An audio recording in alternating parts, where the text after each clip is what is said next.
Karibuni sana katika ibada ya Jumapili hii ya leo.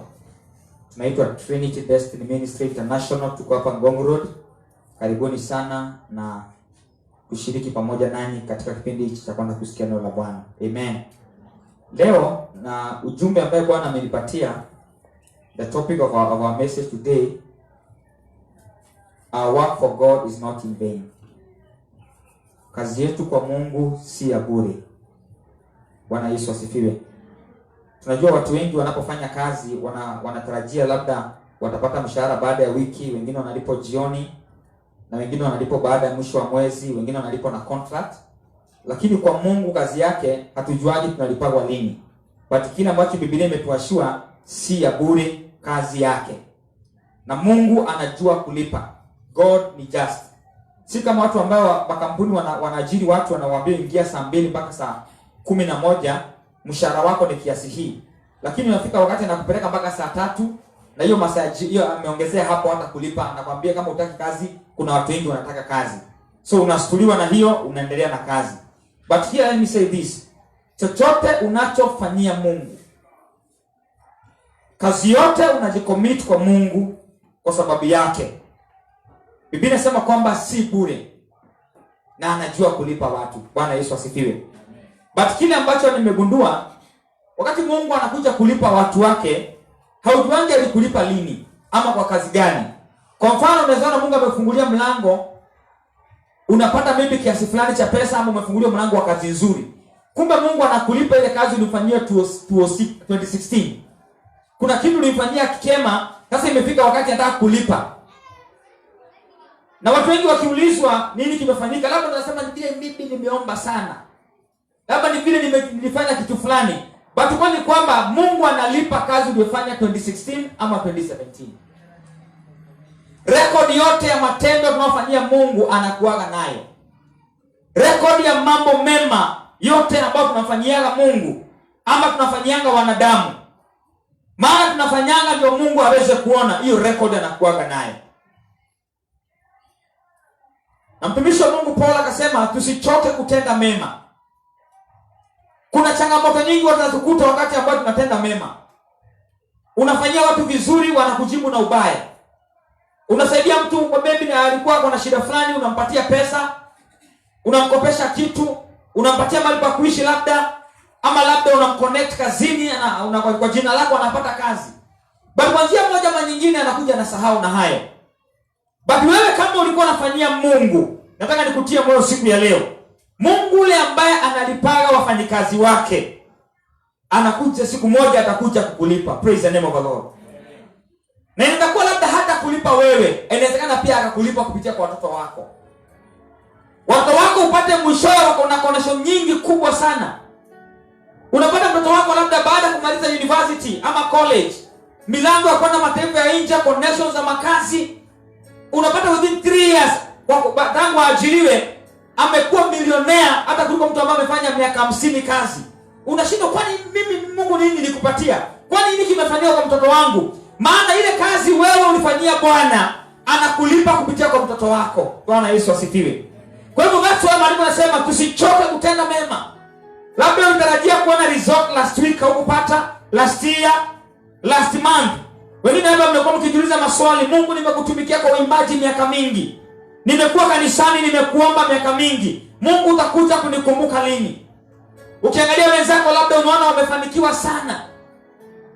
Ukiangalia jamii zao unaona ziko sawa, biashara zao ziko sawa. Wewe unakuwa na maswali mengi na umemtumikia Mungu kwa muda mrefu. Let me tell you today, Mungu ambaye analipaga watu wake hata wewe atakusahau. Amen. Uko kwenye list yake, na soon and very soon anakuja kukureward na watu hawatakuelewa. Bwana asifiwe sana. Siku moja Pastor Moyo akipreach mahali alisema hivi na akanibariki sana. Wakati Mungu alikuwa amemuinua sana, alikuwa na mikutano kwa Uhuru Park na kwingine. Na remember kuna watu aliongea akasema, wengi mnafurahia kuona matunda ya kile ambacho Mungu amefanya kwa maisha yangu. Hata mngetaka kushikana pamoja nami na kuconnect na mimi. But I want to ask you one question. Wakati nilikuwa nalipia gharama haya mambo, hamungetaka kunijoin that time. Nikistruggle kubeba maspika. Mama asifiwe.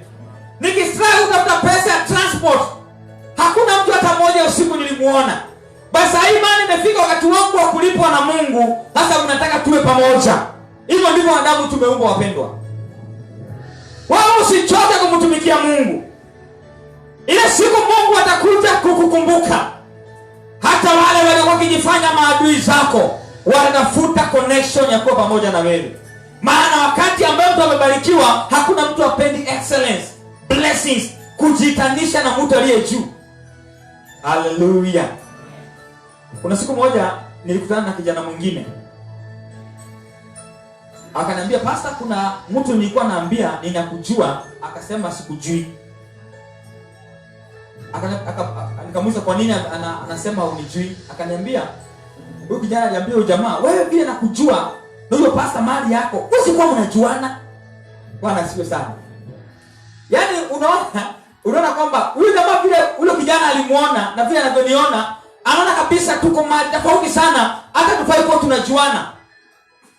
Aya, huyu kijana usokuwa kwa kiniambia story, akamuuliza, "Ni kwa nini unasema hivyo? Kwani huyu mchungaji rafiki yangu mpaka tumekuwa pamoja naye akampatia historia?" Kamwambia, "Hapana." "Ushatembea kanisa kwake?" Kamwambia, "Sijaienda kwake." "Ule mtu kwa kiwango cha juu sana. Kwanza ile bana ameweka hapo, inatishana mtu akipita kwa hiyo njia. Wewe mjuani." So kuna kitu nilijifunza kwa hiyo hadithi. Nikajifunza hivi. Wakati wote unapokuwa unainuka ama Mungu anakuinua, kila mtu anapenda hiyo excellence. Lakini watu hawapendi wakati uko chini. Kwa nini watu wanakosaka marafiki wakati uko chini? Maana saa hiyo ndio unakuwa na Mungu akikutengeneza. Bwana Yesu asifiwe sana. Ambie jirani yako, usipende kupendwa wakati uko chini, unatengenezwa saa hizo. Amen. Hebu tusome neno la Bwana ambalo litatuongoza siku ya leo in the book of Philippians chapter 1. Let me tell you church, hakuna mtu ambaye si candidate ya kuinuliwa. Hiyo lazima tukubaliane. Usizoee kuwa shabiki wa watu wengine. Hata wewe jiamini kwamba wewe pia ni candidate, unaweza inuliwa na Mungu. Na ukiamini hivyo, baraka unaanza kuziprovoke in your life. Hata watu wakikudharau, usikubali kujidharau. Hata watu wakikuchukia, usikubali kujichukia. Yaani wewe mwenyewe ndani yako kuwa positive na maisha yako. Hata kama una struggle kukula kwa saa hii, jiamini kwamba bado mambo yatabadilika. Usije confess kwamba wewe ni maskini. Usije confess kwamba wewe uko upweke. Hakikisha kila wakati unajinenea mazuri, ndio mtu wako wa ndani yawe na nguvu. Ukisikiliza sana vile watu wanaongea about your life, ni rahisi ujiue wewe mwenyewe pole pole. Philippians chapter 1 verse 1.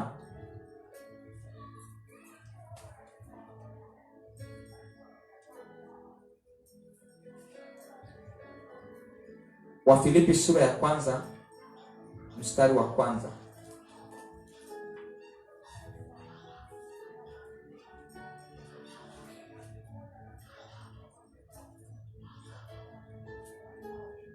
Ini wakati Paul alikuwa akiaddress viongozi wa kanisa la Philippians na wale walikuwa na hudumu kwa kanisa, ambao ni sisi na wewe pia. Wacha nisome Philippians chapter 1 verse 1. Nasema, "Paul and Timothy, servants of Jesus Christ, to all saints in Christ Jesus who are at Philip, with overseers and servants." So alikuwa anaongelea kuhusu wazee na watumishi ambao walikuwa wanatumika katika nyumba la Bwana. Verse 2. "Grace to you and peace from God our Father and the Lord Jesus Christ." Akaanza kwa kuwasalamia na kuwatakia mema. Verse 3 inasema, "I thank my God whenever I remember you." Kwa nini anawakumbuka? Verse 4 inasema, "Always in every request of mine on behalf of you all, making my request with joy." Ya kwamba always in every request of mine. Yaani kwamba ni kama ombi yake kwa niaba yao, anawaombea wawe na furaha. Verse 5, "For your partnership in fatherless of the good news from the first day until now." Yaani vile walivyoshirikiana katika kueneza injili tangu ile siku ya kwanza mpaka saa hii. Ama kwa njia nyingine, ile kazi njema walipoianza kuifanya hadi sasa wakieneza habari njema, wameshikilia mpaka sasa. Hii inasema kwamba wakati ule wa kwanza ulianza kufanyia Mungu kazi, ama Mungu aliweka kipawa ndani yako, ukacommit maisha yako kumtumikia Mungu. Paulo anasema kwamba alifurahishwa na kazi waliokuwa wakiifanya. Nitaanza kuuliza hivi ama niseme hivi. Leo hii Yesu akisema ni kutuandikia barua kila mmoja wetu, ama akianza kuandika ripoti yetu kwa Mungu, anaweza andika ripoti na kaa aje kwetu? Maana Mungu anaangalianga from the day one mpaka saa hizi ile huduma umekuwa ukifanya. Kuna wengine day one tulianza vizuri, lakini baada ya tulipofika hapo katikati tukaacha. Mambo yakaja yakatuzuilia, tukaacha kutumikia Mungu. Na jambo hili Bwana akawa akinizungumzia siku nyingine ya kwamba msipogundua adui zile mbinu anatumiaga kutaka kuzima kazi yenu kwangu, mtaishi mkicomplain na akiwazuia kufanya kazi yangu, na ni yeye ametumia mbinu hizo kuzima kazi yangu ndani yenu. Wapendwa, adui ni mtu ni pepo ambaye inakuwa very strategically sana, na kila kitu anachokifanya anakuwa ameplan very well.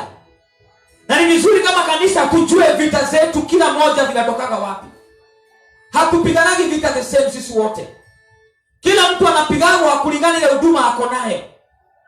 Na mahali adui anaangaliaga sana ni mahali tuko na udhaifu. Anakuangalia naona kuna huduma nzuri ya maombi, ukiendelea kuomba hivi mambo makubwa yatafanyika. Anachukua faili yako, anaangalia udhaifu wako unakuaga wapi. Akijua udhaifu wako ni hasira, kila wakati atakuwa anatembelea area hiyo kukuzima. Ile siku unafaa kuja kanisani, asubuhi yake mnakosana na jirani. Nasema kama Mungu, huyo jirani ameniongeleza hivyo hata kanisani siendi. Kumbe jirani ametumika na pepo akukasirishe ndio siende kanisani. Hiyo ni mbinu moja anatumia. Hallelujah. Praise the Lord. Kwa pamoja. So, lazima ujue weakness yako inakuwa wapi. Na hakuna mtu ambaye hajijui. Ukijuanga unakuwa na problem yoyote ile katika maisha yako, area hiyo lazima ukubali kuiombea sana. Maana hiyo ndio area ambayo utajaribiwa nayo. Uliza jirani yako weakness yako inakuwa area gani, lakini usimjibu, muulize tu. Mwambie tu, muulize tu. Udhaifu wako inakuwa area gani? Kuna wengine wanakuwa na udhaifu wa area ya kutosamehe. Mkikosana atakubeba kabla ya kutoa. So, na sasa hiyo kwenye kazi ya Mungu, Shetani anaposoma star yako, maana akona uwezo wa kusoma star. Alisoma ya Yesu. Anajua niko ile kiwango anaenda ni mbali. Boni atakuja kuwa hii. Isabel atakuja kuwa hii. Karo ndio huyu, wanasomaga zote. Sasa kile wanafanyanga, wanaketi chini.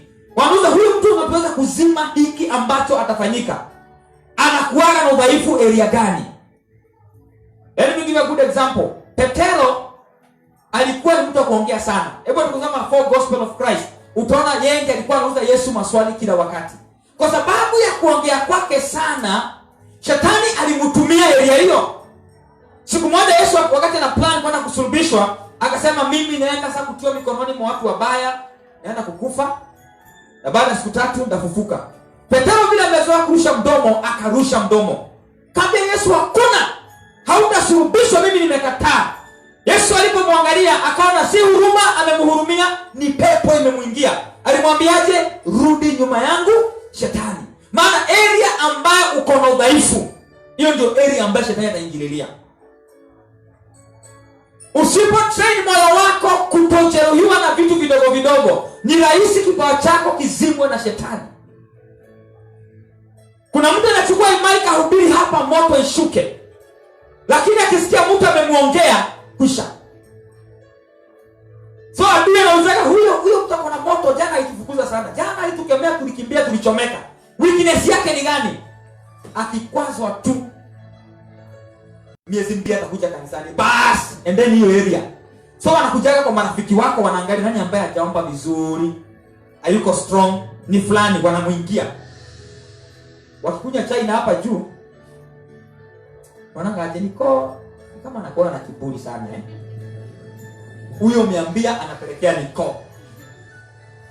Nikasema sasa hawa watu hata kuwahubiria tena kuwahubiria ni hata gani? Wacha nikae kwa nyumba. Wanapiga makofi. Tumewin niko. Hiyo ndio strategy ambayo shetani anatumiaga kugonga wateule. Basi nimeanza kusema elewa area yako ya weakness uweze kuitilia mkazo ipate nguvu. Maana hiyo ndio area adui atakuja agonge. Bwana Yesu asifiwe. Mimi wakati nilikuwa na mchungaji wangu nilikuwa na udhaifu fulani. Ungenisomea nilikuwa na nyamaza singejibu na utaniona tena. Sasa kuna makosa nilifanya. Nikiwa kwa church. Mchungaji wangu akanikemea sana. Nikajiambia kwani lazima nikae kwa hiyo kanisa? Kanisa ni nyingi. Nikatoka. Na kwambia nizunguka Nairobi Sunday nikitafuta church ya kuingia. Naingia nasikia sibarikiwi natoka naenda nyingine natoka. Niliingia church kama 4 town, Masai kaisha. Sasa nilipokuwa nikirudi kasema nienda town kufanya nini? Roho Bwana akaniambia rudi kwa baba yako. Nikarudi. So nikajua hiyo ndio udhaifu wangu nikatengeneza. Wengine wengi hapa wapenda kuona vipawa nzuri sana, but lazima mdeal na weakness zenu ndio shetani asipate nafasi ya kugonga vipawa. Amen. Kuna watu sana wanakuwa very committed sana kwa kazi ya Mungu. Lakini akisikia mtu amemuongea, hiyo kazi anaacha. Uza jirani, muangalie tuna macho uone kama anakaa yeye. Ukiona anakaa suspicious eyes, unajua ni mmoja Alafu unapiga Mungu cold war. 3 weeks siendi huko wanitambue, wajue walinikwaza. Shetani saa hiyo ile makofi anapiga. Hallelujah. Okay, hata sisi tusumbua tupokuwa tunagrow. Hata watu wakubwa tuwaulize walipitia huko. Kwa hivyo siwe wa kwanza kugongwa na kukwazwa. Kwanza wakati wanakudiscuss, wanasikia wakisaidiwa na roho kudiscuss. Wanasikia breakthrough. Unasikia breakthrough. Unasikia kama roho anataka tuendelee. Kumbe ni hawa wametumiwa kukutengeneza utumikie Mungu ukiwa na nguvu. Bwana asifiwe. Biblia inasema kama mnataka kutumikia Mungu, msipende roho zenu. Ukijipenda, imani utaweza kusahau. Amen. Kujipenda na maanisha unataka kuwa Mr. Perfect. Kila kitu yako yongeangwe perfect. Boneka kila kitu yake inakuwa sawa. Boneka sikia sema now I'm serving the Lord. Lakini wakati umechallengewa, unaona hizo ni mapepo sasa, si watu wa Mungu tena. Na hizo ndio challenge ambazo zinafanyaga tunasimama, tunakuwa strong. Soma mambo ya mitume, walisumbuliwa sana. Manabii walisumbuliwa sana, walikwazwa. Walifanya tunaona Bible kile waliandika leo hii tunakitumia kwa kuhubiri injili. Kama hawangesimama kwa gap na watetee injili vizuri na wavumilie yote, leo hii tungesoma kuwahusu. Hebu jiulize, wale wa Kristo watakuja baada ya wewe kuondoka. Watasoma historia yako. Lazima upigane vita. Watasikia kuna mtu kama wewe alisimama akatestiwa na akawin the battle. Praise the name of the Lord. Hebu tusikie vile Paul anasema hapo verse 6.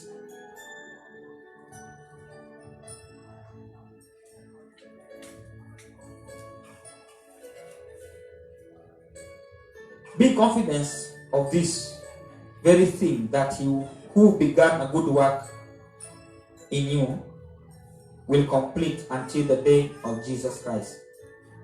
Atumue na ujasiri, maana yule alianzisha kazi njema ndani yenu atakuja kuimalizia. Kwa hivyo tunaona from the day one wakati tulianza kumtumikia Mungu, ni Mungu alianza ndani yetu. Kwa hivyo huduma yako ya kuomba, si pastor alianza, si your leader alianza, si mtu yote katika nyumba la Mungu alianza kazi nzuri ndani yako, ni Mungu alianza. Lazima uelewe kwamba what I'm doing mwanzo wake ni Mungu. So asitaruhusu mwanadamu wote anizuilie kuendeleza ile kazi Mungu alianza ndani yangu. Ukiacha kuomba kwa sababu ya mtu, umefail. Ukiwacha kuja kanisani kwa sababu ulikwazwa na fulani, si yeye alianza hiyo kazi ndani yako, ni Mungu. Bado kwa inafaa wakati umekwazwa ukuje zaidi, utumike zaidi. Hiyo ndio kushinda jaribu. Bwana Yesu asifiwe. Maana Paulo anasema alianzisha kazi njema ndani yenu ni Mungu, na ni yeye atakuja kuimaliza. Kwa hivyo huduma yako ni Mungu alianza. Hicho kipawa uko nacho ni Mungu alikianza. Hiyo neema uko nayo ni Mungu alianza. Endeleza, enda hadi kiwango kingine. Toka kiwango kingine kimoja hadi kingine ukigrow, maana ni Mungu alianza hiyo huduma. Usisuliwe na wanadamu. Bwana Yesu asifiwe sana. Mimi nishakuwa mahali, nishakwazwa. Na kama si Mungu alinisimamia, wapendwa, wasingekuwa na hubiri leo. Ile church tulikuwa na mchungaji ambaye alikuwa kinilea kiroho, ikawa Jumapili moja hakuja church. Akaniambia kutumia mhubiri atakuja kupreach Sunday, kwa hivyo wewe utakuwa unaongoza ibada na kusimamia mambo mengine, mhubiri nitakutumia. So nikatumia pastor moja kutoka Ngong, akakuja mahali tulikuwa kwa church. Alikuja na wamama wawili. Wamama walikuwa wameshiba sana. Wakakuja kanisani. Sasa naongoza ibada, naombesha watu. Hiyo mama moja, kwa hiyo tulikuwa na kapulpiti kambao. Alianza kugonga. Akasema, "Huyu ako mbele." Mimi nikashindwa, mimi niko mbele nimefanya. Niliangalia kama kuna mwingine, nikaona hakuna mtu mwingine, ni mimi. Aje akatubia nje. Nikashindwa, kwani kuna dhambi nimefanya? Nimeonekana nafaa kwenda kutubu nje. So mimi nikaenda na mambo nikajiuliza, kwani hiyo wiki nilikuwa nafanya nini? Nikakumbuka hiyo wiki nilikuwa nahubiri mahali kwa matanga. Kisha kwani kuna kitu niliongea si kizuri? Baadhi ya watu waliokoka sana. Kwani nimefanya makosa gani? Akaona situbu. So mzee mmoja akawaangalia, akaona vile wamefanya, akakuja akaniambia, "Mtumishi, enda pale nyuma ukaombe." Lakini kwani hapo mbele si maombi nilikuwa ninaomba ama nilikuwa nafanya? So sikuelewa. Nikaenda hapo nyuma. So nikaendelea tu kuomba. Hizo Mungu nini kinaendelea? Wale wamama wacha waniangalie waone situbu. Hivyo wanataka. Walishikana pamoja, najua ni wamama wameshiba. Na mimi ni mtu wa fasting. Baada ya picha yangu nitakuja kuonesha. Nilikuwa nimekonda sana. Na wamama wanene walinikuta huko nyuma. Na kwa mimi walinishika, wanataka kunirusha nje. Mimi nikakataa, nikajishikilia kwa ukuta. Sasa tunavutana hapo. Sasa wazee wa kanisa walikuwa wamekuja nao, wamekuja katikati wakatuseparate. Wakaniambia, "Mtumishi, toka hapo nje, ukatubu nje." Nikaenda nje. Nikashinda natubu nini? Kaambia, Mungu ananiaibisha hivi vyote shwari. Sasa naona kama si ungeniambia tu ni dhambi gani nilifanya, sielewi kunaenda hii mambo ya kironi kwa mgeni. Mungu, si ungeniambia tu ni makosa gani nilifanya instead ya kuniaibisha hata mbele ya washirika. Anakuja kwa bila siku nyingine wanajua mimi ni mwenye dhambi. Sasa nikasumbuka sana. Nikakaa kama 30 minutes, nikarudi kwa church, nikapata hiyo mambo imeisha. Baada kaona mambo ikaisha hivyo. Wakati mchungaji alikuja nikamwambia, "Kuanzia leo usiona niacha wewe. Hiyo kanisa sitakuwa nabaki peke yangu." Akaniuliza, "Kwani nini kulienda?" Nikampea story. Alikasirika sana. But aliniambia, "Hiyo ni jaribu yako, lazima ungelishinda." Praise the name of the Lord. Hiyo ndio makwazo yanatukutaga yakitaka kututengeneza. Praise the Lord. Majaribu yako ni gani? Una test yako ile gani? Ndio kipawa chako kitakumezwa.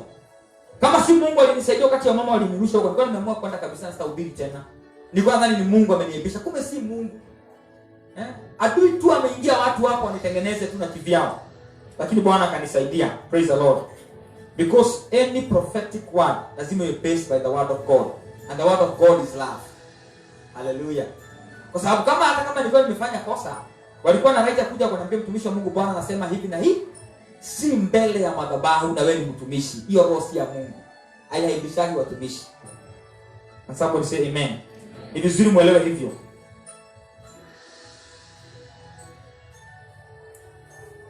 Hebu tusome verse 7. "It is even the right for me to think this way on behalf of all of you, because I have you in my heart, because both in my bones and in the defense and confirmation of good news, you are a partaker with me of grace.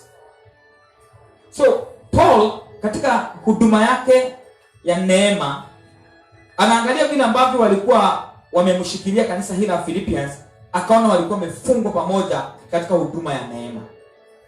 Wapendwa, wakati tunapotumikia Mungu lazima tufungwe pamoja, ndio Holy Ghost aweza kushuka na abariki watu. Hata kama ministry iko na different departments, but we must work together. Na wewe ambaye Bwana amepatia neema fulani na hujapewa neema ingine, unajua Mungu anapeana watu neema tofauti. Wewe umepewa neema fulani na hujapewa ingine, usije ukapiga hiyo. Sisi wote tunatengeneza mwili wa Kristo. Kama vile mwili ni moja na uko na different parts in the body, hivyo ndivyo pia katika nyumba la Bwana na huduma tunakuaga. Unapata mwingine amepewa neema ya kuimba vizuri, na wewe labda hauna hiyo neema, usisikilie huyo wivu. Yako ni different. Hallelujah. Mimi wewe ukifika mahali pa kuombesha, unaweza ombesha vizuri kuliko uombea na uombesha nyimbo.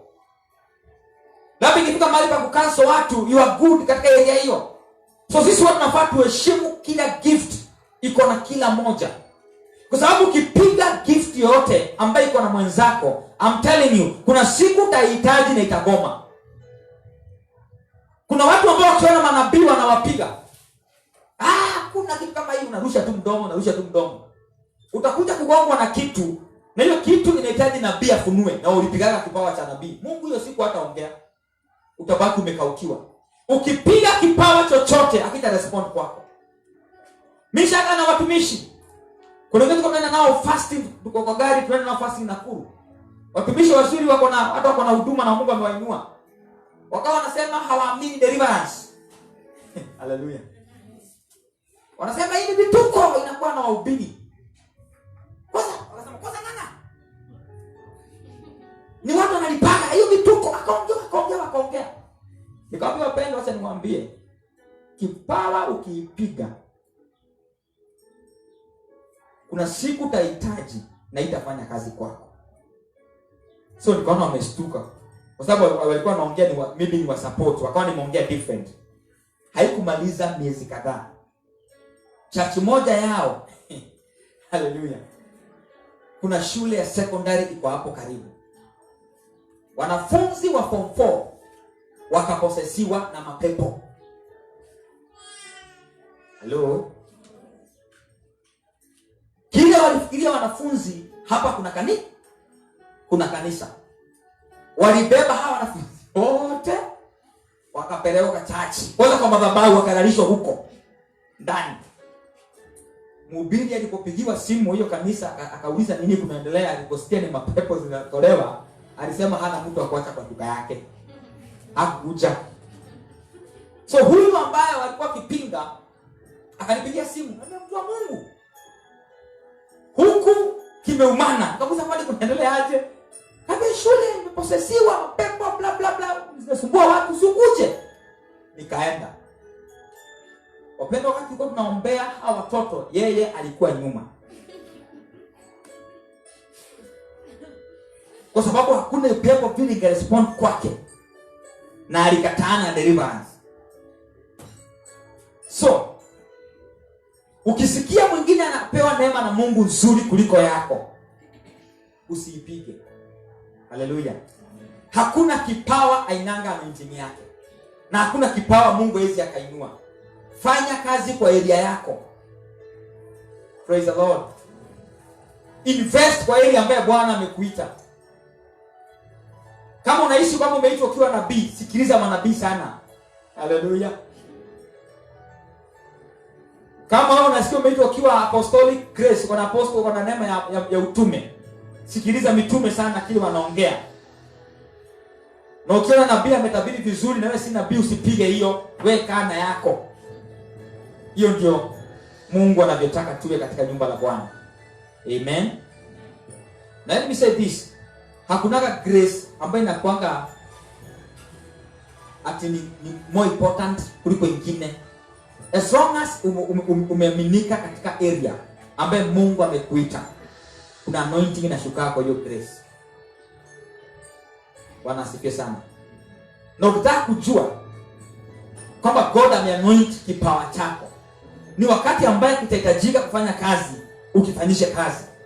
Kina mbingu inakujanga, ina respond mpaka wewe mwenyewe unastuka. Lakini ukifanya kazi na yeye ambaye haujaitwa, confusion. Bwana asifiwe sana. Kuna mhubiri mmoja nilikuwa namwatch kwa YouTube. Aliona apostle fulani hapa Kenya akifanya deliverance. Akaenda akafungua kanisa na akaanza kufanya deliverance. Kwanza yake alikuwa anainua mguu juu hivi, watu wanaanguka, hata si mkono, mguu. Ni vile ako moto. Msichana mmoja alikuja. Kaomba, akiwa amesweat pale mbele, akasema tumeenda, lakini wewe mhubiri tunakukujia. Okay, sana kadeliviwa. Usiku zilikuja. Zilipiga yeye, mtu wa Mungu akatoka kitanda. Aje kutoka kwa tatu hivi anabebaniwa na naume waine, maana mhubiri ameshiba. Anabebaniwa alafu ana sweat. Uchungu kila pati ya mwili wake. Fire. Anakwambia kanisa hii kuuza keyboard na vyombo apeleko kwa Joshua Nigeria. Zikangolewe huko. Alifanya hivi. Akaanguka hapo sikatolewa. Akamwambia man of God. Joshua akamwambia man of God. Area yako ya calling una shida. Hujaitwa area hiyo. You see? Yeye aliona mtumishi anatoa mapepo. Ako sawa. Anasema hata mimi naweza zitoa. Na akaanza. Maana Mungu ana anointing kipawa aliyokupatia, maana yeye alianzisha. Hallelujah. Na nimesema hakuna gift ndogo. Wewe invest na kipawa chako. Kama ni mbaji, invest kwa mbaji huo. Kama unasikia umeitwa kutoa mapepo, invest area hiyo. Bwana asifiwe sana. Na by the way, wala ambaye most of the time, let me say this. Na ukiona kalamu nizaandika. Mungu akikupeleka kwa mchungaji ambaye amepewa kipawa fulani, ni rahisi pia utapu hiyo. Are you together? Ya baba anaachilia neema kwa watoto. Tazama mimi Mungu ameniita ili deliverance sana. Huko ndio line yangu sana. Sinaangalia tu naona hapa vile mnaguruma tu, ni hiyo tu mko nayo. Bwana asifiwe. So ukipatikana nafasi, wewe ngoa, si baba yako anangoa. Uko chini yake. Lakini sasa watu kutoka hapo ambao God says the Lord, God says judgment is coming. Umetumwa. Utapigwa na mapepo zinapigana manabii huko uone kile ione. Kwanza kujiita jina ambaye haujapewa hiyo kipawa, hiyo jina. Zile mapepo zinapigana na hiyo jina. Zinakujaga. Hallelujah. Kwanza vijana wanapenda sana kujiita majina. Kwanza ukiangalia neema inatembea Kenya. Kama ni neema ya apostle, unasikia tu apostle twingi. Kama ni prophet, unakati wa elimu alikuwa juu. Unasikia prophet, prophetess. Ni wengi wamejaa Kawangware wapi? Wengi sana. Nakwambia ukijiita jina na kipawa Mungu haja confirm amekupatia, zile mapepo zinapiganaga na hiyo kipawa, zinakujaa kwako sasa. Na hapo ndipo inaonekanaga kana kwamba umeitwa ama haujaitwa kwa hiyo area. Because kama Mungu amekuita hiyo area, demons ikuja kuattack, wao zinataka Yesu. Maana yeye ndiye amekupa hiyo kipawa. Anaiwekanga muhuri katika roho ya kwamba so and so uko gifted na hii gift. Amen. Kwa hivyo ni vizuri kujua area yako ni gani. Hebu tusome verse 8. For God is my witness, how long after all of you in the tent of mercies of Christ Jesus, this I pray that your love may abound yet more and more in knowledge and all discernment. So Paul akaombea kanisa la Wafilipi ya kwamba upendo wao uunganike kwa pamoja na zaidi katika hekima na kudisani. Kwa lazima gift yote ambao unatumika nayo ijae upendo. Kuna watu ambao wanakuwa wamepewa gift kama ya uinjilisti. Bwana sifiwe. Wainjilisti na manabii wanakuwa na kakitu kana wasumbuanga Halo. Niseme leo wanakuwa na kuasira fulani na daso wanakimbia kujaji watu sana. Tafadhali usijaji watu wa Mungu, waombe baraka. Praise the Lord. But hiyo hasira, on the other hand, inakuwa spiritual anger kwa sababu ya hiyo gift inakuwa sensitive. Because kipawa cha uinjilisti most of the time kinakuwa kikikemea dhambi, kikiaddress dhambi. So kuna hasira inakujanga kwa sababu ya dhambi na makosa. Na most of the time wanajipatanga wakiachilia maneno mazito, especially the judgment. Watu wanaweza kufa, watu wanaweza pigwa, watu wanaweza, hiyo yote inaitwa kwa sababu ya ile gift yao. Pia manabii nakuwa hivyo, especially manabii wengi wanakuwa short tempered. Wakisema kitu na waone hauamini. Bwana siwe. Ndio kwa unakuwa na doubt. Ambia ninaona Bwana ananisaidia hivi. Na wewe unafikiria ni wapi hapo? Ukichunguza, kwani hauamini? Toka hapa wewe uamini. Unikuja. Lazima ujue kwamba hiyo kipawa inakuwa na challenge. Unaadmisha na mahali kwa church fulani kwa ubiri revival. Mungu akanizungumzia kuhusu one lady na nikaitana word of knowledge. Hiyo church nafikiri kama kujikwa niambia je itabiri, hiyo ni notice. Haukutokea mtu. Sema sawa basi. Si kukwazika na nikaomba. Baada ya ibada tunasalamiana, nilikuwa na mama ananitafutana na mimi. Niambia mtu wa Mungu, hiyo kitu umesema ilikuwa ni mimi. Kama Bwana hukusema, unajua niliogopa. You see? Sasa watu walikuwa wamedhani labda nimeongea uongo. Hiyo ni challenge inakuwa na gift ya prophet. Nikaita pastor niambia huyu ndio mama nilikuwa naita na ngonia kutokezea. Kama hata sitamuombea wewe muombe. Nikamupanish kidogo tu atokeage akiitwa. So inakuwa na challenge, hakuna gift na challenge. Kwanza kama unasikia umeitwa area hiyo, kuna mahali unasikia ni Mungu ameniambia ama si Mungu. Ni mawazo yangu ama ni pepo. Hiyo yote utakumbana nayo. Una kasoro ndio unatengenezwa. Haleluya. Na kitu moja inakuaga na shida na manabii wengi hawapendi maombi. Nabii anaweza kuambia kitu ni kweli lakini ashindwe kuisuluhisha. Sasa mimi naongeleshwa na Mungu, nasumbua Mungu na maombi kwa nini? Tunaombanga ndiposa gift ya iwe anointed. Gift yako ikiwa anointed, utafunua siri ya mtu na umsaidie. Kwa mfano Bwana anifunulie katika nikiwa hapa kama babao kuna mtu ako na shida ya tumbo. Nafaa niwe anointed enough nikiaddress hiyo shida iishe. But nisipoomba nitaona hiyo shida lakini siweza kuisaidia. Kwa sababu anointing ndio inaondoanga problem. Unaweza kuwa una gift lakini hiyo gift haina anointing. Maana anointing unalipia gharama ya prayers. Ukitaka gift yako iwork, hata kama ni uchungaji au injilisti, lazima uibaki na prayers. Hallelujah.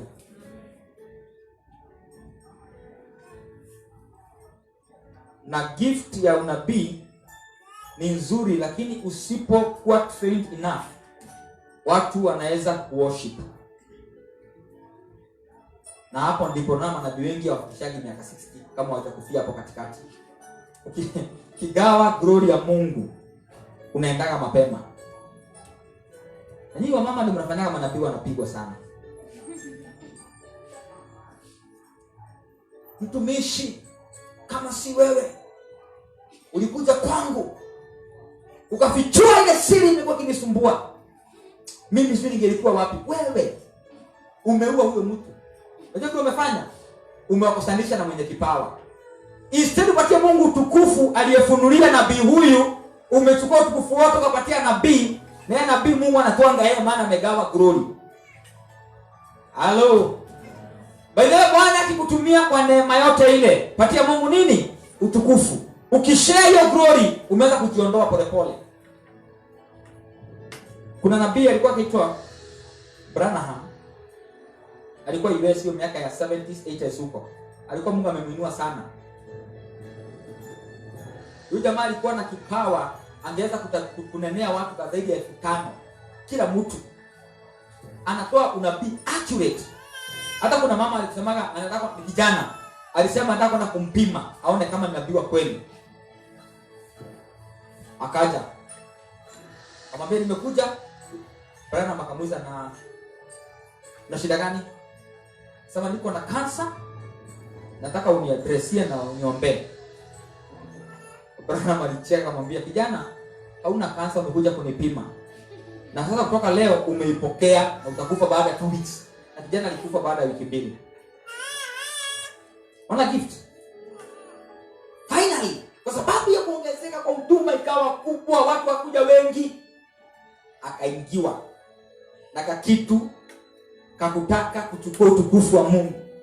Anasimama kwa madhabahu anasema, unajua ile siku Yesu alikuwa anabatizwa nilikuwa hapo. Unasikia wazimu?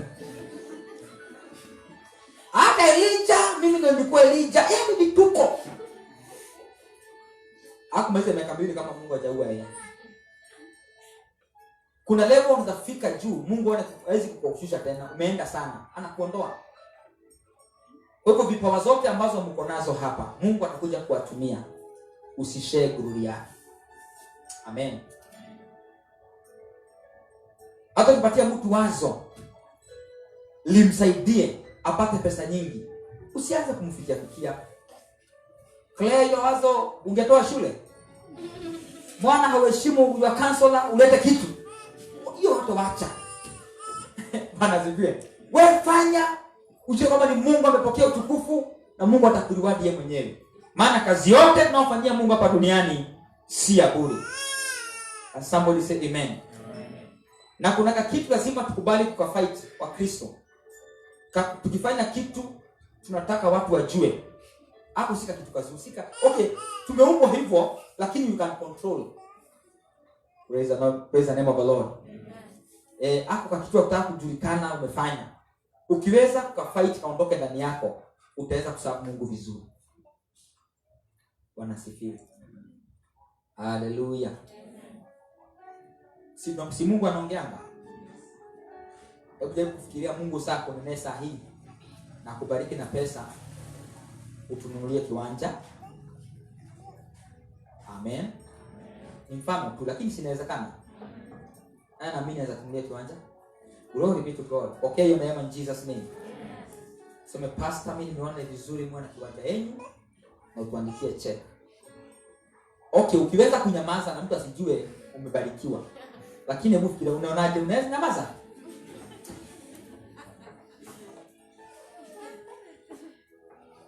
Ama utasema na hiyo kiwanja sioni. Yaani okay, wewe unasema direct but sasa ile vitisho unaanza kutoa tutajua tu unaongea tu. Hivyo wa mafundi wanajenga hapo, mimi sifurahi. Kwa nini? Hiyo kiwanja tangu niinunue sasa unaanza kuleta jina yako hapo. Ukiweza kuovercome hiyo, now you go far. Hallelujah. Wakati watu wana participate kwa vitu vidogo vidogo hawaongeagi, lakini wakati wameweza kufikia level fulani, kwa mfano unataka kuletea Mungu tithe nzito, ulienda mahali ukafanikiwa, mimi nataka kuletea tithe ya 50,000 ama 100 na hujawahi leta siku nyingine. Hiyo siku hata ukipewa na mama yako na bahasha hiyo utaki, unaleta nyingine ya kaki. Different na hiyo. Na baadaye unapiga simu katikati ya wiki. Ngaje, haleluya. Bwana asifiwe sana mtu wa Mungu. Kuna bahasha uliona hapo ni mimi nilisaidiwa na ulitoa ya nini ungekaa tu. Hii ni jaribu na sumbuanga wa Kristo wengi lakini Mungu anatusaidia tu. So kazi yote tunafanya kwa Mungu sio bure. Ifanye ukijua kwamba ni Mungu unafanyia na uje upendo.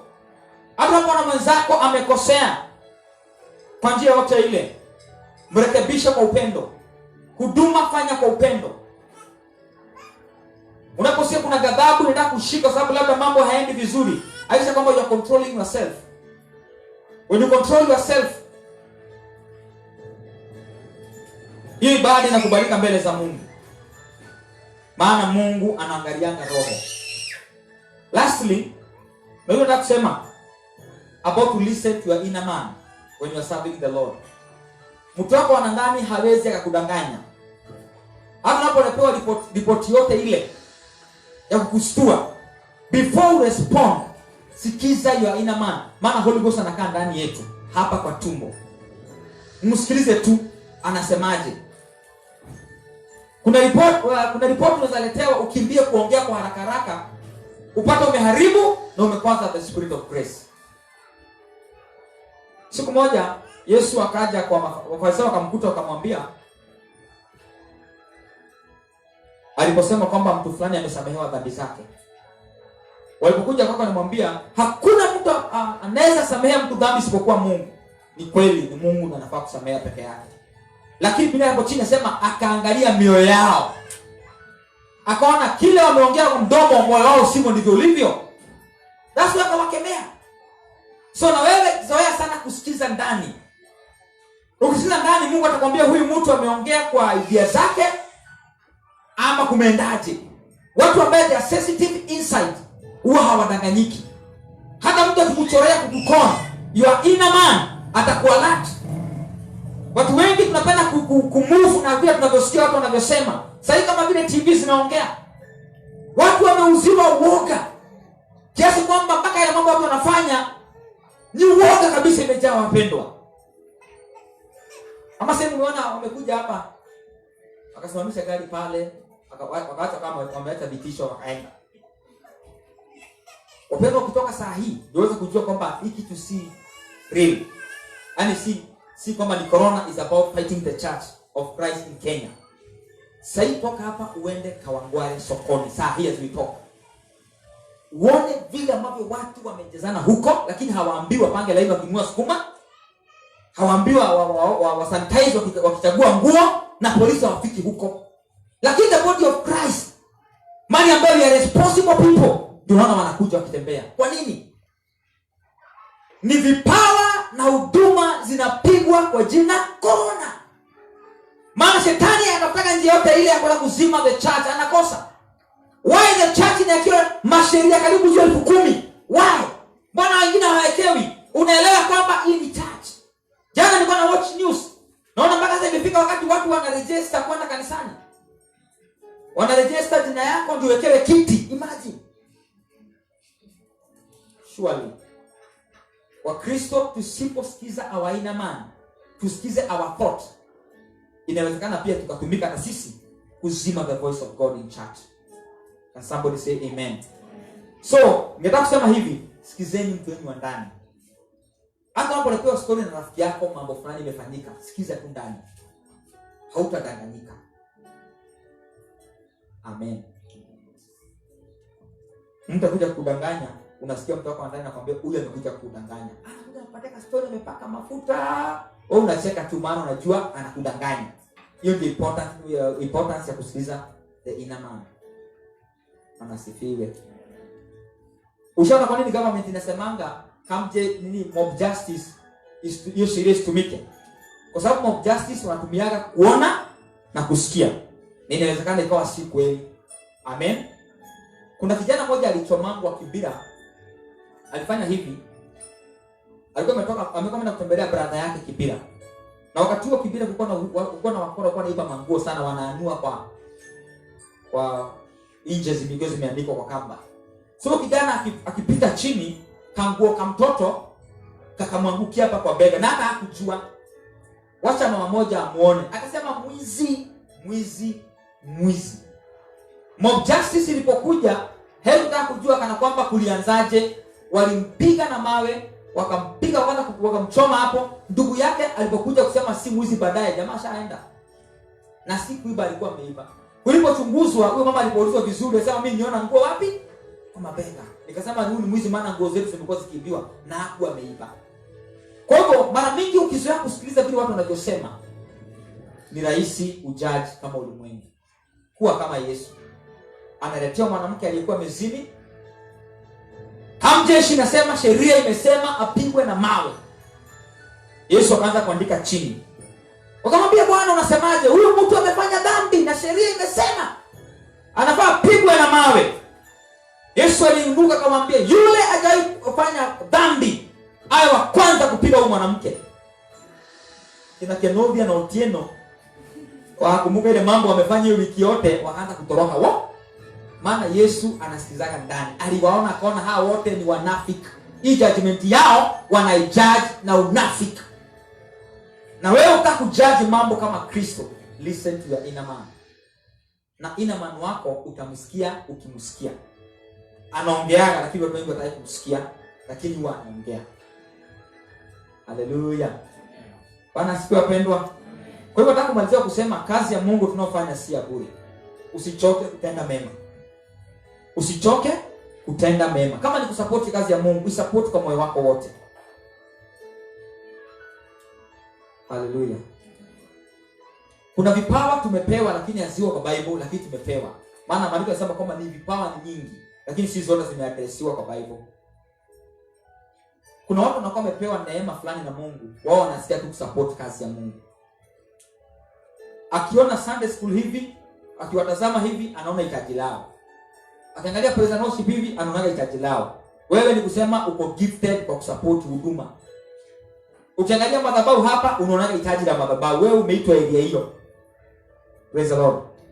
Hebu nize jirani kwa upendo mwingi, muulize na smile, mwambie wewe ukiangalia unaona nini? Okay, wacha naongea mara mbili ndio uone kama uko hapo Kuna wengine akiona hapa mbele anaonaga makosa. Ai, hiyo nguo walivaa leo. Hiyo wewe unaonaga makosa Huyo ni mwingine, wote tutamshughulikia baadaye. Haya, mwingine akija hapa anasemaga, "Wow. Kama Mungu unaweza nibariki, ningefanya hivi na hivi kwa sababu ya vile na vile." Unajua umeitwa area hiyo. Bwana asifiwe sana. Kama wewe unaonaga makosa, unafaa ufanyiwe deliverance, uko na roho ya ufarisayo. Bwana asifiwe sana. Na kuna watu wanakuwa sensitive sana kwa observe makosa. Hata kitembea kwako tu kuangalia macho hivi, ashaona makosa hiyo nyumba. Akienda harusi, wengine wana celebrate, harusi ilikuwa nzuri, ilikuwa ya kufana, yeye aliona makosa. Mtoka hapa ameenda ushago, watu wanakula pamoja, wanachinja mbuzi, chapati zinapikwa hapa, mna celebrate, yeye ashaona makosa. Kama huyo ndio rafiki yako, unafaa muondokee mapema, muachane. Maana hiyo ni pepo atakuambukiza ya kuonaga makosa. Na Mafarisayo ile ilikuwa kazi yao. Walikuwa kwa ministry ya Yesu, hapo wanamwacha na kanzu, wakitafuta makosa wakamstaki. So wewe unafaa kuja kanisani kuona hitaji, ubarikiwe, lakini uone hitaji na hitaji hilo ulishughulikie. Haleluya. Amen, amen wapi? Bwana asifiwe wapendwa. Amen. Kwa hivyo ona hitaji na utimize. Bwana asifiwe. So wacha ni encourage napoenda kumaliza ni hivi. Kazi yote unafanyia Mungu si ya bure. Usichoke kuifanya, usiwithdraw. Na kazi yote ya Mungu ina growing.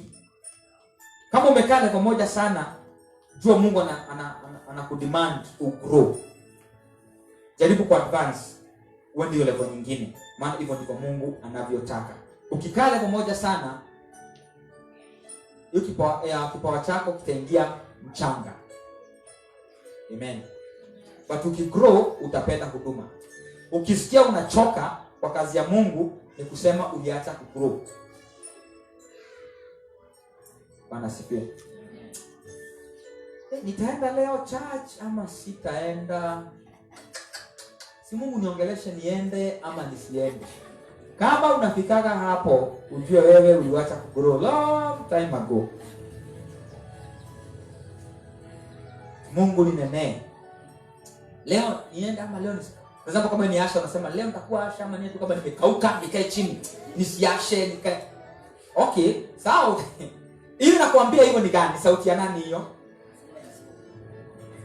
Leo najisikia kwenda church na sisikii kufanya kitu yote, hiyo ni pepo.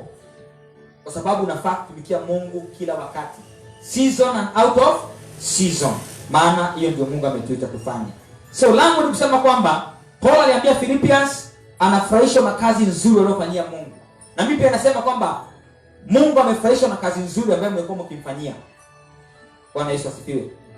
Hiyo kazi nzuri mmekuwa mkimfanyia, Mungu amekuwa akipendezwa nayo. So msiache, endeleeni. Maana yeye alianzisha kazi njema ndani yenu, atakuja kuimalizia. Praise the name of the Lord. Bwana asifiwe. Wengine mko na gift hii. Ukiwa kwa nyumba ama uko kwa barabara ama kwa job, mtu anakuja kutembelea. Kwa mfano kutembelea ama ako na hitaji fulani anakuambia. In the process unaanza kusikia kuna kitu kinakuongelesha kuhusu huyo mtu. Bwana anakuonesha kwamba amekuletea huyo mtu umsaidie atoke kwa hiyo shida. Utamsaidiaje? Hiyo unasikia ndani yako, anza kuiaddress.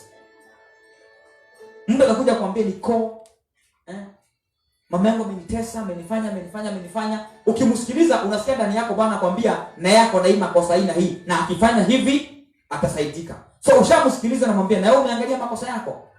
Ufanyaje hivi na hivi na hivi, kwa sababu ushasikiza jua ina maana. Huyo mtu namsaidia vile roho anavyotaka. Yaani wacha answers za kila challenge ama kila questions zitoke ndani yako. Si hapa. Mawazo yako yanaongozana na feeling na emotion. Kuna mtu anakuja kuambia amefanyiwa mabaya, kumbe yeye ndiye mbaya. That's why Yesu alikuwa anaangalia nini? Moyo. Na hiyo gift amepea church. Kusikiliza ndani yako ni nini kinachoendelea. Na most of the time Mungu anapeanga hiyo kipawa leaders. Kwa sababu kuna wakati natembelea ticha kwa shule, anapeshanga sana. Kuna wakati msichana fulani alikuja hapo kumdanganya. Mimi nilipoangalia msichana naona anaongea ukweli kwa sababu kako very innocent. Lakini zile maswali kaniulizwa hapo, nikaona ticha amekadoubt. Akachukua simu akapigia mama yake. Kumbe doubt yake ilikuwa ni kweli, mama yake yako amemtuma, lakini mtoto amesema ametumwa na mama. Maana ticha ni leader wa watoto, anawajua wanapomdanganya. Maana ndani yake akona ile ina maana wake kwa haraka sana kumwalata. Na wewe ambaye Bwana ameokoa katika area ambayo Mungu amekuita, sikizaka sana mtu wako wa ndani. Baadhi mama, mkisikiza mtu wenu wa ndani, mzee wenu akijaribu kwenda nje utajua. Akiingia tu unasikia ndani yako huyu hapo na wazo lingine. Ambia kwa fulani duka hapa. Naona kuna kitu kinaendelea. Wewe hapa wapi? Umeona nimekwambia hiyo kustuka, unajua mzee nimemshika. Kwa sababu mtu wako wa ndani hadanganyikangi. Vijana mlia hapa mnataka kuoa, wasikizeni mtu wenu wa ndani. Amen. Hata wasichana.